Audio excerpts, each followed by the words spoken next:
এই তৃণমূলের ছেলেরা অন্যায় করবে আর মেয়েগুলোর নামে দোষ হবে? বলে কাক কাকেরও মাংস খায় না, সেই প্রবাদ ছিল, এখন সেটাও ভুল হয়ে যাচ্ছে। তৃণমূলের মাংস খায়। মেয়েটি রাজনৈতিক পরিচয় হতে পারে তৃণমূল, তাহলে মেয়েটি গিয়েছে, তাকে জিজ্ঞেস করে দেবে বলে কথা বলার পরে সে বলছে আমার বয়ফ্রেন্ড আছে, আমি তাকে প্রচন্ড ভালোবাসি, তারপরেও তার সাথে অন্যায়। আমি তো বলবো তিনজনের মধ্যে ওই জেবের আহমেদ যেটা আছে ও কম পাপ করেছে, ওকে সব থেকে বেশি শাস্তি দেওয়া হবে। আমি জোর গলায় বলছি, কারণ হচ্ছে ওর জন্য সমস্ত পুরো মুসলিম সমাজকে বিজেপি আজকে গাল দেওয়ার সুযোগ পাচ্ছে। ও ওখানে কি করতে গিয়েছিল? আর যেটা আছে কি নামটা, মনোজিৎ মিশ্রা, এই সমস্ত ছেলেগুলো একটাও না ছাড় পাই, ফাঁসিতে যেন টাঙিয়ে দেওয়া হয়।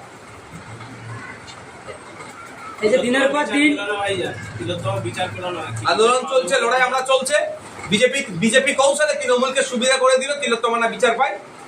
বিজেপি এতে সম্পূর্ণভাবে এক তৃণমূলের সাথে যুক্ত আছে। যে 54-55 জনকে ওই দিনকে ওই করিডোরে তিলোত্তমাকে যেদিন খুন করেছিল আমাদের বাড়ির মেয়ে তিলোত্তমাকে, সেদিন ওই করিডোরে 54-55 জন যাতায়াত করছে। 54-55 জন কে খুঁজে পাচ্ছে না কেন? সিবিআই নাও খুঁজে পেতে পারে, হয়তো দিল্লির লোক তারা, অমিত শাহজির দপ্তর। সিবিআই তাদের সোশ্যাল মিডিয়াতে যে সাইটগুলো আছে ওয়েবসাইটে আপলোড করতে পারে বা মিডিয়ার মাধ্যমে পাবলিশ করতে পারে। তো এই ব্যক্তিগুলো কে কে আমরা চিনতে পারছি না, এদেরকে চিনে দেওয়ার ব্যবস্থা করুন। ঠিক যেভাবে 14ই আগস্ট রাত্রে আরজি করে যখন তাণ্ডব চালায় কিছু সমাজ বিরোধী দুষ্কৃতীরা, কলকাতা পুলিশ তাদের দেশ থেকে বেশ কিছু মানুষের ফেস মার্ক করে পোস্ট করেছিল যে এদের পরিচয় বলুন। ঠিক তাহলে এটা সিবিআই করছে না কেন, যোগ করছে না কেন? করলি তো তৃণমূলের বড় বড় নেতারা ফেসে যাবে, নেতার ছেলেরা ফেসে যাবে, ছেলে মেয়েরা। এটা করছে না, তাহলে সুযোগ কে করে দিচ্ছে যে বিচার না পায়? তৃণমূলকে সুযোগ তো বিজেপি করে দিচ্ছে। এই মাসের মধ্যেই আমরা দেখলাম দুটো মৃত্যু ঘটলো এবং সরাসরি তৃণমূল এখানে যুক্ত। নদিয়ার তামান্না আর কলকাতায় ল কলেজের একদিন আইনজীবী। আমি আপনার আর একটা আছে, ল কলেজের ছাত্রী মৃত্যু হয় না, মানে আক্রমণ হয়েছে, ধর্ষণ। আমি সত্যি বলছি, আর 3 জেলাতে মানে আমি সৃষ্টিকর্তার কাছে মানে কৃতজ্ঞতা প্রকাশ করছি যে মেয়েটিকে মেরে দেয়নি। এটা হচ্ছে মেয়েটি প্রাণে বেঁচে গিয়েছে। যদিও বলেছিল মেয়েটি মরার ভান, শুনছিলাম ওনার মুখের কথা নয়, যে মরার ভান করে শুয়েছিল বলে ছেড়ে দিয়েছে। 3 জেলাতে ডিল মেশিন দিয়ে শুনলাম, ডিল মেশিন যেটা হয় সেটা দিয়ে ছেলেটির হাড়কে ফুটো করেছে। কার আমলে? এই মমতা ব্যানার্জির আমলে, অভিষেক ব্যানার্জিদের আমলে। কাকে? একটা মুসলিম ছেলেকে। এটা উত্তরপ্রদেশ হলে পাড়ায় পাড়ায় মিছিল হতো, বিজেপি মা মাসি উদ্ধার করে ফেলতাম আমরা। আর পশ্চিমবাংলায় হচ্ছে এটা বলতে পারছি না, মুখে আমরা মমতা ব্যানার্জির দিয়া জুতো নিয়ে মুখে বসে আছে, চটি দিয়ে। এই চটি বলছি, মলি সাহেবগুলো কোথায় গেল? আমির সাহেবগুলো কোথায় গেল? পীর সাহেব, গাজী সাহেবগুলো কোথায় গেল? কথা বলছে না।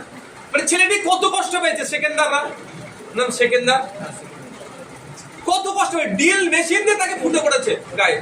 অভিযোগটা কি? সে নাকি মোবাইল চুরি করেছে। যদি মোবাইল চুরি করেও থাকে কি করতে হবে? পুলিশ আছে তো, তাকে জেল খাটাতে হবে, তাকে শাস্তি হবে, কোর্ট আছে, বিচার ব্যবস্থা আছে। সেখানেও মমতা ব্যানার্জির দলে লোকেরা। আমি আপনাদের বলি, জোর গলায় বলছি, আমি উত্তরপ্রদেশে মুসলমানদেরকে খুন হতে হচ্ছে বিজেপির হাতে, আর যে বিজেপি গুলো খুন করছে তাদের ধর্মীয় পরিচয়টা হচ্ছে হিন্দু। আর পশ্চিম বাংলাতে মুসলমানদেরকে খুন করছে তৃণমূলের হাতে। আর পশ্চিম বাংলায় যে মুসলমানগুলোকে খুন হতে হচ্ছে, তাদের যাদের হাতে খুন হতে হচ্ছে তাদের ধর্মীয় পরিচয় হচ্ছে মুসলমান। ভয়ঙ্কর খেলা তো তৃণমূল খেলছে। উত্তরপ্রদেশে হিন্দুকে দিয়ে মুসলমানকে বিজেপি মারাচ্ছে, আর কখনো গোরক্ষা বাহিনীর নামে, তো কখনো বিভিন্ন নাম দিয়ে। আর পশ্চিম বাংলাতে মুসলমানকে দিয়ে মুসলমান মারাচ্ছে এই মমতা ব্যানার্জির সরকার। এটা আরো ভয়ঙ্কর খেলা খেলছে, এটা আমরা বুঝতে পারছি না। ভোট আসলেই বিজেপিকে আটকাতে হবে, কিন্তু সারা বছর যে মুসলমানদের উপরে যে কি বুল্ডোজার চলছে পশ্চিম বাংলাতে, কি অত্যাচার চলছে তৃণমূলের আমলে, সেটা নিয়ে ভাবছি না। কোনো একটা জায়গায় সমস্যা হচ্ছে, মুসলমান ছেলেদেরকে 200, 250, 400, 500 ছেলেদের নামে মিথ্যা মামলা। এই ভাঙড়ে ওয়াকফ সংশোধনী আইনের বিরোধিতা করতে যাওয়া হচ্ছিল, এই পুলিশের একটা অংশ মিলে তৃণমূল কংগ্রেস যুক্ত থেকে, আমি দায়িত্ব নিয়ে বলছি যে ওই গাড়িগুলো পুড়িয়েছে, ভিডিও ফুটেজ বা পুলিশ পাবলিশ করুক, তৃণমূলের লোকের সাথে যুক্ত আছে, পুলিশ ওখানে যুক্ত আছে, ধরা পড়বে। কিন্তু পাবলিশ করছে না কেন? যুক্ত হয়ে আগুন লাগিয়ে আমাদের ছেলেদের নামে দোষ দিল। কথা আমাদের ছেলে না, মুসলিম 3000 ছেলের নামে মামলা দিয়েছে, প্রায় 3000 ছেলের ওপরের মামলা দিয়েছে। কে? এই প্রশাসন, পশ্চিমবাংলা তৃণমূল কংগ্রেস। শ্রীরামপুরে, মেদিনীপুরের শ্রীরামপুরে কবর থেকে একটা মহিলা দেহ তুলে যৌনাঙ্গে, গুপ্তাঙ্গে সব কি খারাপ বোতল টোতল ভরে দিয়ে, মুখে বোতল ভরে দিয়ে ভিডিও ভাইরাল করছিল। প্রতিবাদ করেছে যারা প্রতিবাদ করেছে, তাদেরকে যারা শান্ত করছিল তাদের যে পুলিশ সোয়ামটা করেছে, যারা শান্ত করছে তাদের নামে মামলা। আপনার এতে শামসেরগঞ্জে যে দাঙ্গা হয়েছে, দাঙ্গায় তো রাজ্য সরকার দায়ী। যে ছেলেগুলোকে পুলিশ ডেকে নিয়ে এসে শান্ত করার সহযোগিতা নিচ্ছিল, সেই ছেলেগুলোর নামে মিথ্যা মামলা দিয়ে তাদেরকে অ্যারেস্ট করেছে। আচ্ছা, এতে আপনার মেদিয়াপুরে যে মহেশতলাতে যে ঘটনা ঘটিয়েছে, যে অসভ্য, যে বর্বর, যে জানোয়ারটার জন্য এই দাঙ্গাটা হলো, সেই জানোয়ারটাকে এখনো ধরতে পারলো না। আর মুসলমান বাড়িতে রাতের অন্ধকারে গিয়ে মহিলা পুলিশ ছাড়া মুসলিম বাড়িতে মহিলারা আছে তাদের উপর অত্যাচারিক অত্যাচার করেছে, এই অভিযোগ আসছে। ভিডিওতে আমরা দেখতে পাচ্ছি যে বলছে তারা। তাহলে যাদেরকে অ্যারেস্ট করেছে মহেশতলাতে সব ম্যাক্সিমাম মুসলমানদেরকে, যেখানে দেখুন এ হচ্ছে মুসলিম ছেলেদেরকে ধর্ষণ করে দিচ্ছে। কার আমলে? তৃণমূলের আমলে। যেটা উত্তরপ্রদেশে বিজেপি সরকার করছে, সেটা পশ্চিমবাংলার তৃণমূল সরকার করছে। আলাদা তফাৎ কি আমাদের?